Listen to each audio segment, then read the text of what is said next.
నిబంధనావళి ప్రకారం సార్ వినండి. అసెంబ్లీ నిబంధనావళి ప్రకారం ప్లకార్డులు చూపించడం ఇవన్నీ తప్పే. ఇందాక భట్టి విక్రమార్క గారు చదివి వినిపించినప్పుడు నేను కూడా విన్నాను. తప్పే, కానీ గతం నుంచి ఎప్పుడు జరుగుతున్నదే ఇది. ప్లకార్డులు చూపించడం, లేకపోతే వెల్లోకి వెళ్ళటం, స్పీకర్ దాకా దూసుకుపోయిన సందర్భాలు అనేకం. సరే, ఈ తప్పే. అది దాన్ని నిబంధనావళి ప్రకారం అది సరైంది కాదనేది నిజం. అయితే ఇది మామూలుగానే గతం నుంచి చాలాసార్లు జరిగేదే. అందుకని ఏంటంటే మీకు ఇక్కడ మీరు అసెంబ్లీని డిస్టర్బ్ చేయటం లక్ష్యంగా గనక వాళ్ళకి బీఆర్ఎస్కి అయ్యేటట్లయితే ఇక్కడ మీరు కాంట్రడిక్షన్ ఎక్కడ ఉంటుందంటే, బీఎస్సీలో వీళ్ళు 15 రోజులు అడగటం, హరీష్ రావు గారు సమావేశాలు జరగాలని అడగటం రోజువారీ డిస్టర్బ్ చేయడానికి అయ్యి ఉండదు అనుకుంటున్నాను నేను. వాళ్ళు ఎక్కువ రోజులు సమావేశాలు కావాలంటున్నారు. కాంగ్రెస్ నాయకుల ప్రకారంగా 4 రోజులు 5 రోజుల్లో పెట్టాలనుకుంటున్నారనేది వార్తలు వచ్చినాయి. కాబట్టి 15 రోజులు అడగరు వాళ్ళు. 15 రోజులు డిస్టర్బ్ చేయటమే కార్యక్రమంగా కనుక పెట్టుకునేటట్లయితే నాకు మేము అక్కడ రిపోర్టింగ్ చేస్తాం. అధికార పార్టీ ఒక రకమైన వాదన ఉంటుంది. అప్పుడు బీఆర్ఎస్ 10 సంవత్సరాలప్పుడు కూడా వీళ్ళు మాకు 15 రోజులు కావాలి, 20 రోజులు కావాలని ఆ రోజు అడుగుతుంటారు. ఈ రోజు వీళ్ళు అడుగుతారు. ఆ రోజు వాళ్ళు అంత అవసరం లేదనో, లేకుంటే చూద్దాం సమయాన్ని బట్టి, ఎజెండాని బట్టి దాన్ని ఎక్స్టెండ్ చేద్దామని వాళ్ళు అంటారు అధికారంలో ఉన్నవాళ్ళు. వీళ్ళు ఏదో మీరు అన్నట్టుగా వాళ్ళు అన్నదే ఒప్పుకుంటే కుదరదు కాబట్టి 4 రోజులు ఎక్కువ అడగటం అనేది అదొక సాంప్రదాయం. దానికోసమే బాయ్కాట్ చేసి వెళ్ళిపోవటం అదొక ఇంకొక అంశం. అంటే రేవంత్ రెడ్డి గారి స్వయంగా ఆ మధ్యకాలంలో మనం ఎంతసేపు కావాలంటే అంతసేపు మాట్లాడుకుందాం ఇవన్నీ కూడా మాట్లాడున్నారు. మీరు గుర్తుంటుంది. మీరు కావాల్సినంతసేపు మాట్లాడుకుందాం, అసెంబ్లీ పెట్టుకుందాం, చర్చించుకుందాం అనేది అందరూ అంటున్నారు. కేసీఆర్ గారు అన్నాడు అప్పుడు, ఇప్పుడు రేవంత్ రెడ్డి గారు అన్నారు. ఎన్ని రోజులు అయినా కేసీఆర్ గారు గంటాపదంగా చెప్పిండు.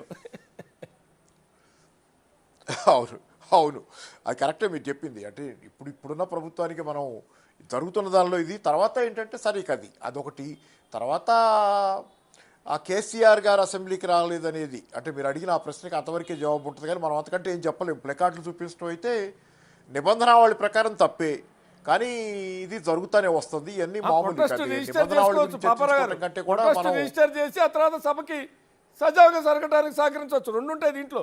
మీ ప్రొటెస్ట్ రిజిస్టర్ అవుతుంది, సభ సజావుగా సాగుతుంది. అవును, అసలు సభ వద్దు సస్పెండ్ కావాలనుకున్నప్పుడు అంటే అదొక పద్ధతి ఉంటుంది, అదొక స్ట్రాటజీ ఉంటుంది. సభ ఎట్లయినా సస్పెండ్ కావాలనుకుంటే అదొక స్ట్రాటజీ ఉంటుంది, ఏ పార్టీ అయినా. అంటే ఎవరికి ఇప్పుడు జనరల్గా ఎవరైనా సెన్సేషన్ కావాలని, మీడియాలో అది అటెన్షన్ డ్రా చేయాలని ట్రై చేయటం అనేది చాలా న్యాచురల్గా జరిగేది. రెండో పక్కన ఇప్పుడు కాంగ్రెస్ వాళ్ళు కూడా ఇవాళ మాట్లాడుతున్న దానిలో ప్రధానంగా వాళ్ళు కౌంటర్ అటాక్లో ఏంటంటే, అప్పులు విషయంలో వీళ్ళు ఇచ్చిన ప్రివిలేజ్ మోషన్ అనేది సరైంది కాదు. అప్పులు మేము చెబుతున్న అప్పులు ఏంటంటే కార్పొరేషన్ అప్పులు కూడా కలిపి మొత్తం అప్పు మేము 7 లక్షల కోట్లు అంటున్నాం. ఇట్లా వాళ్ళు కౌంటర్ అటాక్, వాళ్ళ పాయింట్ వాళ్ళు. కానీ ఈ రెండు అంటే ఎవరికి వాళ్ళు అసెంబ్లీ జరిగేటప్పుడు పాలకపక్షం మీద ప్రతిపక్షం మీద దృష్టి ఎక్కువ ఉంటుంది కాబట్టి ప్రజలది పాయింట్లు స్కోర్ చేయాలి, ప్రజల దృష్టిలో మేము we have to be one up అనేది ఉంటుంది కాబట్టి సహజంగానే జరుగుతాయి. అయితే చాలా చోట్లతో పోలిస్తే కనుక తెలంగాణ అసెంబ్లీ బాగా జరుగుతున్నట్టే అనుకోవాలి. చాలా రాష్ట్రాల్లో జరుగుతున్న తంతుతో చూస్తే తెలంగాణ అసెంబ్లీలో సమస్యలు చాలా వరకు చర్చకి రావటం అనేది కొంత ఉన్నదానిలో కొంచెం సంతోషించాల్సిన విషయంగానే అనుకుంటున్నాను నేను. సరే, తర్వాత మీరు అడగలేదు కానీ ఇంకా సరే, వెరీ షార్ట్ ఆన్సర్. మీరు అడిగిన ప్రశ్నకి ప్లకార్డులు చూపించవచ్చా అంటే చూపించకూడదు, అంతే ఆన్సర్. కానీ దానికి నేను చెప్పేది ఏంటంటే, ఇక్కడ మీరు నాకు కొన్ని సందేహాలు ఉన్నాయి. ఎట్లాగూ మన ఆది శ్రీనివాస్ గారు ఉన్నారు కాబట్టి వాళ్ళు చెబుతూ ఆర్బీఐ డేటా ప్రకారం, హ్యాండ్బుక్ డేటా ప్రకారం 3.89 లక్షల కోట్ల రూపాయలు టీఆర్ఎస్ గవర్నమెంట్ అప్పు చేసింది. సరే, దానిలో కార్పొరేషన్ అప్పులు లేవని కాంగ్రెస్ చెప్తుంది, అది నిజమే. కానీ కార్పొరేషన్ అప్పులు ఎంత ఉన్నాయి టోటల్గా అంటే 2023 డిసెంబరు ఆర్బీఐ డేటా ప్రకారం ఆ రోజు అప్పటికి టీఆర్ఎస్ గవర్నమెంట్ దిగిపోయింది. ఆ రోజుకి కార్పొరేషన్ అప్పులు 131,000 కోట్లు ఉన్నాయి. 131,000 కోట్లు ప్లస్ 3,89,000 కోట్లు కలిపితే ఎంత అవుద్దంటే సుమారుగా అది ఇక్కడ ఒక నిమిషం అండి, 5 లక్షల కోట్ల చిల్లర అవుద్ది. 5 లక్షల కోట్ల చిల్లర అవుద్ది. కానీ వీళ్ళు చెబుతుంది 7 లక్షల కోట్లు చెబుతున్నారు. మీరు కార్పొరేషన్ అప్పులు కలిపినా 7 లక్షల కోట్లు అవ్వవు, చాలా గ్యాప్ ఉంది. 5,30,30,000 కోట్ల చిల్లర ఏదో అవుద్ది. కార్పొరేషన్ అప్పులు కూడా కలిపితే మొత్తం అయ్యేది 5,30,000 కోట్ల చిల్లరే. అందులో కూడా మీరు గమనించాల్సింది ఏంటంటే కార్పొరేషన్ అప్పుల్లో సుమారుగా ఎంత ఒక 62,822 కోట్ల రూపాయలు తెలంగాణ వచ్చే నాటికే ఉన్నాయి అప్పులు. కార్పొరేషన్ అప్పులు 62,822 కోట్ల రూపాయలు తెలంగాణ వచ్చే నాటికే ఉన్న అప్పు. ఆ పైన మిగిలింది 1,35,000 కోట్లలో. ఆ పైన మిగిలిందంటే అంత సుమారుగా ఒక 80,000-90,000 కోట్ల రూపాయలు, 90,000 కూడా కాదు, 70,000 చిల్లర కోట్ల రూపాయలు టీఆర్ఎస్ గవర్నమెంట్ అదనంగా కార్పొరేషన్ అప్పులు చేసింది.